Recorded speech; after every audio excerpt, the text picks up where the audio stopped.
Welcome to Soul Path Alchemy, the place where we talk about the things most people avoid: sex, relationships, grief, desire, betrayal, healing, and everything in between. It's honest, it's unsanitized, and if it's what you've been craving, you're in the right place.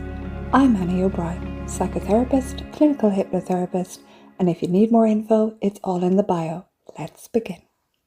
Heads up, this podcast isn't therapy. It's bold, blunt, and irreverent, but it's not a substitute for professional help. Full disclaimer is in the blurb below. Today we're looking at reaction formations, i.e. when you hate what you secretly want, or you're too nice and secretly want to scream. So in Freud Made Me Do It today, we're going to really look at this particular defense mechanism.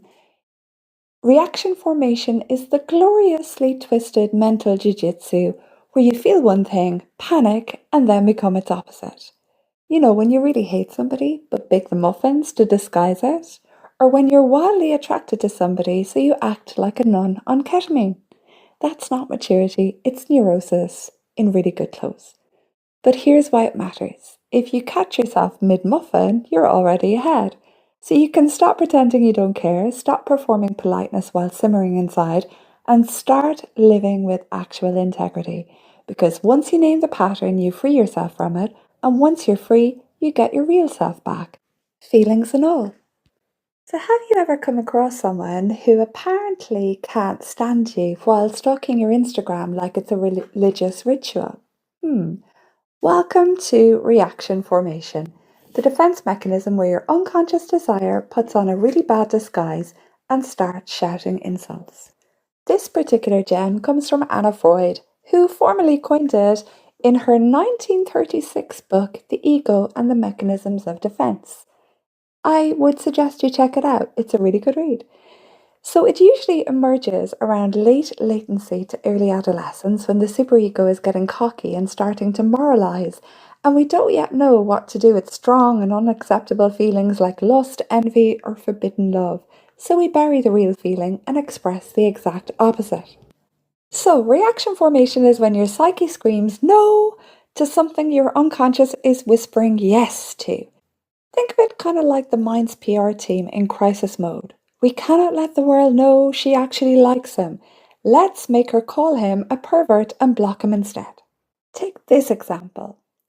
We have some lovely, gorgeous, young, successful woman, and she gets along with everyone except the guy at work she can't stand.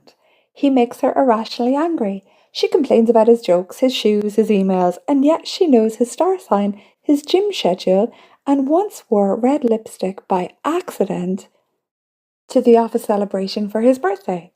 Classic textbook, and Freud would light a cigar for that one. Then the next one, perhaps you as a teenager, that boy you swore was so annoying, but you sat behind him every day and died inside when he didn't look at you. Reaction formation, ruining teen love stories since forever. And finally, perhaps a lady who runs anti-porn rallies and says all sexual desire is toxic while having dreams about being ravished in a cathedral. So why should you care about this? You might be pushing away what you actually want and not even know it. You might be receiving someone else's reaction formation thinking they hate you when they're actually terrified by how much they like you. So understanding this disarms the confusion, speeds up therapy, and gives you permission to stop pretending. So half the job of therapy is helping individuals decode why someone who blanked them twice in Tesco's looks like they've been hit by lightning every time they walk by. And spoiler alert, it's not indifference, it's repression. So if you've ever hated someone a little bit too much or been hated by someone who watches your stories like it's Netflix, congratulations, you've just met reaction formation. And Freud made you do it, I just help you name it. So let's run through a few more fictional examples just to really drive it home. So the just friends guy who trashes the girl after rejection. He flirted for months, told you were amazing, and you politely say, I'm just not feeling it that way. And he immediately starts telling everyone you're a narcissist, a tease, not even his type. Congratulations, you've just watched Fragile Attraction plus Wounded Ego morph into a full-blown reaction formation meltdown. Maybe you're someone with a boss who can't stop critiquing you. He nitpicks your emails, cuts you off at meetings, sighs loudly whenever you speak, but outside of work he brings you up in casual conversation. A lot. Reaction formation in action. When envy or admiration feels threatening, the unconscious flips the script and the praise becomes critique. Maybe you're in school and there's a teen who mocked you but copied your every move. He called you lame, he made fun of your clothes, but 6 weeks later he's wearing the same jacket and listening to the same bands and following your playlist. So remember, if someone reacts to you with disproportionate rage, disgust, or smug disdain, don't take it at face value. Check what desire might be hiding in the basement. Maybe you've been on a date with the dead inside guy who says you're too emotional. He thinks you're too deep, too intense. He's the guy who talks in memes, doesn't know what day it is, and doesn't really like to cry. And you stir something. You make him feel. So he calls you crazy, dumps you, not because you are, but because his insides are a sealed crypt of unmet need. And maybe you've started rattling the lid. Reaction formation. When aliveness is mistaken for threat. Let's do one more. So take the guy who can't stop talking about you but would rather die than text you. He's mentioned you 3 times this week, his mates are sick of hearing your name, he likes your stuff from a burner account, but will he message you? Nope. Instead, he makes a shitty comment to someone else about how you're not his type. He doesn't hate you, he wants you. But his shame took the wheel and drove straight into a wall. Again, reaction formation.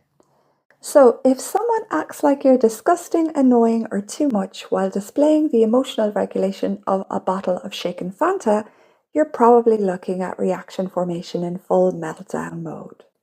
If someone goes out of their way to tell you that they don't like you or act that way, but can't stop watching you, talking about you, stalking you online, or blocking you on alternatives Tuesdays, welcome to reaction formation. We all use this defense at some stage in our life, but because people who use this defense won't just confuse you, they'll convince you that you are the problem, you need to be aware of it. You'll feel that you imagined the tension, the eye contact, or the way they flinched when you said their name, but you didn't imagine anything. You just got caught in someone else's unconscious crisis. And now you're trying to build trust in pretty much a haunted house. So I cannot tell you how many times I've actually seen this play out. It might be someone in life telling me that they actually hate their ex, only to talk about them sporadically. This is what happens when the conscious mind is lying through its teeth while the unconscious is screaming from the basement. So the next time someone seems irrationally repulsed by you, don't assume you're hideous. You might be lighting a match in their shame pit, and that smoke you're smelling, that's reaction formation. Freud made them do it, and now you know how to spot it. So if you laughed, winced, or saw yourself in any of this, hit follow. And next up, the most popular defense mechanism on earth and why it's probably ruining your sex life. I'm Annie. Thanks for listening. Have a great day.